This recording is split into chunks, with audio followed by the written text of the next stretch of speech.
आपको पता होगा कि मैंने 1 महीने पहले फर्स्ट छुट्टी कर ली थी मैंने।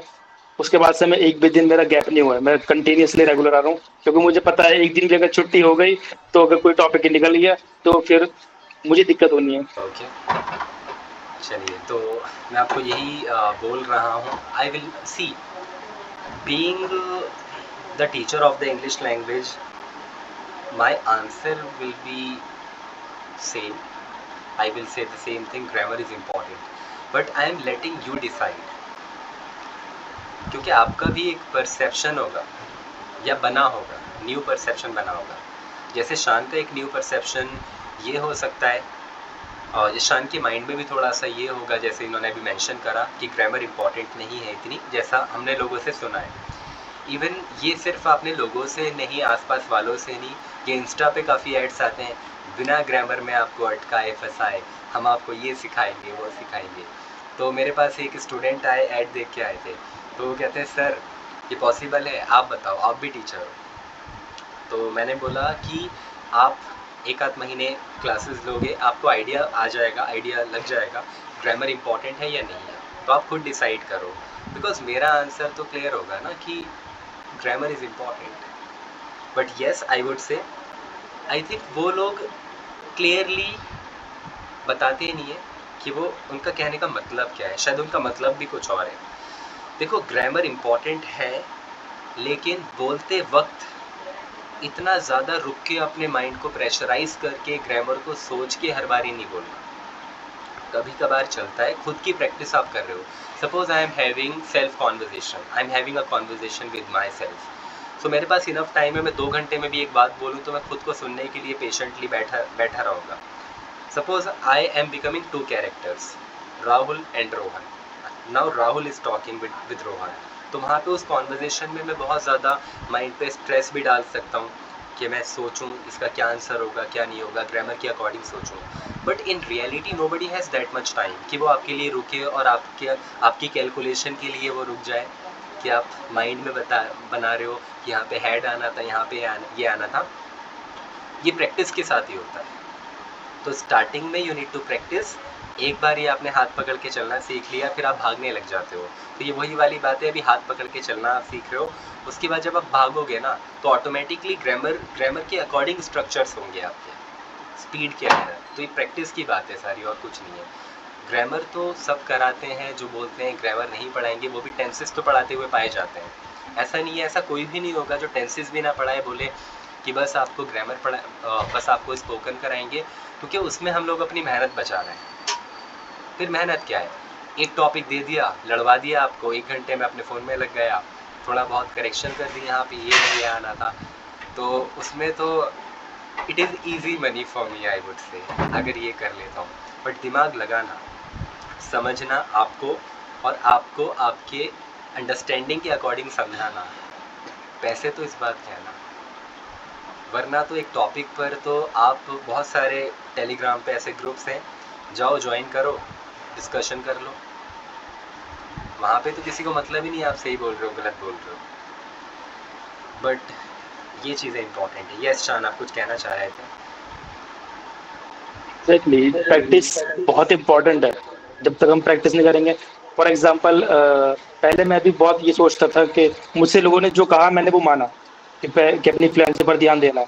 लेकिन जब फ्लुएंसी करने बैठे, अपनी फ्लुएंसी को इम्प्रूव करने के लिए बैठे, तो माइंड में स्ट्रक्चर ही नहीं है।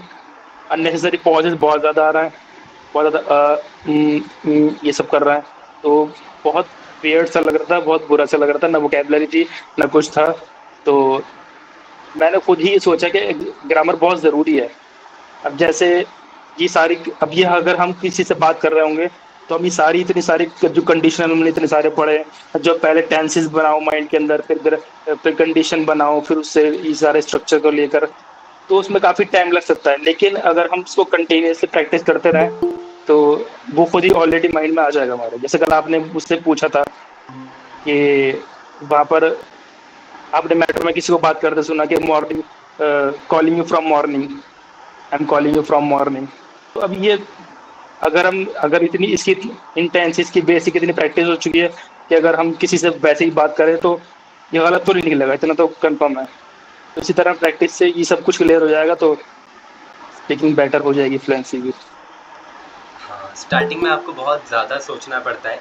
जैसे स्टार्टिंग में आपको क्या सोचना पड़ता था कि मैं सुबह से कुछ कर रहा हूँ तो ये प्रेजेंट कॉन्टिन्यूस नहीं, ये प्रेजेंट परफेक्ट कॉन्टिन्यूस है, फिर उसका स्ट्रक्चर आप सोच रहे हो।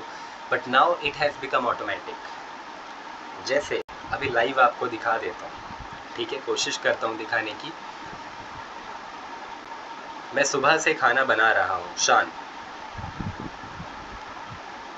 आई have been cooking food since morning. कितनी जल्दी आया, कितनी जल्दी आया। स्टार्टिंग में अगर मैंने आपसे ये पूछा होता या टेंस पढ़ाने के फ़ौरन बाद पूछा होता तो आपका सेंटेंस ऐसे आता, I have been cooking food since morning. Time लगता। अब ये इतना क्विक कैसे हो गया? क्योंकि आपकी प्रैक्टिस हो गई। तो जिस दिन आपकी कंडीशनल्स की भी सेम तरह से प्रैक्टिस हो जाएगी, उस दिन आपको प्रॉब्लम नहीं होने वाली। अभी तो आपको बहुत सोच के बोलना पड़ेगा और ये भी करना पड़ेगा। हैव नहीं आएगा, हैड, हाँ हैड आएगा। अभी आप ये सब करोगे, लेकिन जब ये ऑटोमेटिक हो जाएगा ना, तब आपको मज़ा आने वाला है। और मुझे लगता है सिर्फ बोलना काफ़ी नहीं है ना, आपको लिखना भी पड़ेगा काफ़ी बार। कोई मेल लिख रहा है अपनी कंपनी में अपने बॉस को, मैं बहुत लिखती कोई, हूँ। मैं मेल्स बहुत लंबी लिखती हूँ। मैं आपको एक बारी भेजूंगी, एक बारी आप चेक करना। मैं बहुत तो लिखती ये हूँ, मेरा डेली मेल काम से यही लिखते हो है। या खत लिखते हो आप? मेल्स लिखती हूँ और सुनाने वाली लिखती हूँ एक तरीके से। बहुत लंबी ओके, लिखती हूँ मैं।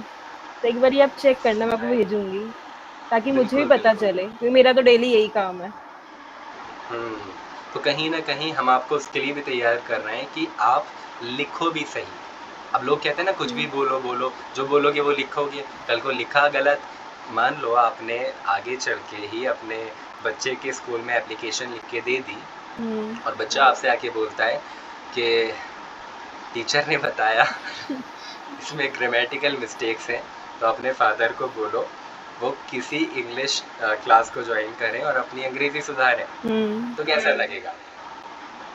तो ये चीज़ें बहुत आम हैं। बहुत सारे लोग बहुत सारी गलतियाँ करते हैं। वो अलग बात है, लोग नोटिस नहीं करते क्योंकि उन्हें खुद नहीं आता, और जो कर लेते हैं वो चुप रहना पसंद करते हैं क्योंकि उन्हें लगता है अगर हम करेक्शन करने जाएंगे तो सामने वाला ये ना सोचे कि हमें कुछ नहीं आता, या वो हमें इन्फीरियॉरिटी कॉम्प्लेक्स ना दे दे। मतलब अगर मैं आपको करेक्ट करने जा रहा हूँ, ऐसे कहा भी जाता है, डोंट करेक्ट अ फूल और he will hate you, correct a wise man and he will appreciate you. Don't correct a fool and he will hate you, correct a wise man and he will appreciate you. अब अगर आप किसी मूर्ख को correct करोगे, वो बोलेगा अच्छा मुझे सिखा रहे हो। लेकिन एक समझदार इंसान, वाइज मैन, क्या करेगा? अरे शुक्रिया बहुत बहुत सिखाने के लिए। तो सारी बात एटीट्यूड की होती है, इसलिए मैं भी हर किसी को करेक्ट नहीं करता। एक दो को मैंने कर दिया था, वो बहुत बड़ी गलती थी। वो लोग मुझे करेक्ट करने लगे और जबकि करेक्शन पहले से ही थी, मतलब मेरा सेंटेंस ठीक था, but they used to be, अब वो बदला लेना चाह रहे थे कि आपका ये गलत है। मैंने बोला ग्रामर की अकॉर्डिंग ऐसे ही होता है। जैसे इफ आई वर पढ़ाया आपको, कोई बोल रहा है इफ आई वॉज आएगा, फिर मैं उन्हें पूरा पैराग्राफ लिख के भेज रहा हूँ कि इसमें वर क्यों आ रहा है। सो फिर उस्ताद से लोग उस्तादी करते हैं। People try to teach a fish how to swim, but fine, I have no problem. So people just keep on working on your communication, on your grammar as well. Now I say bye to all of you, not to all of you, but to Khushbu and Shan. We'll see you tomorrow. Bye bye. Bye bye. Bye.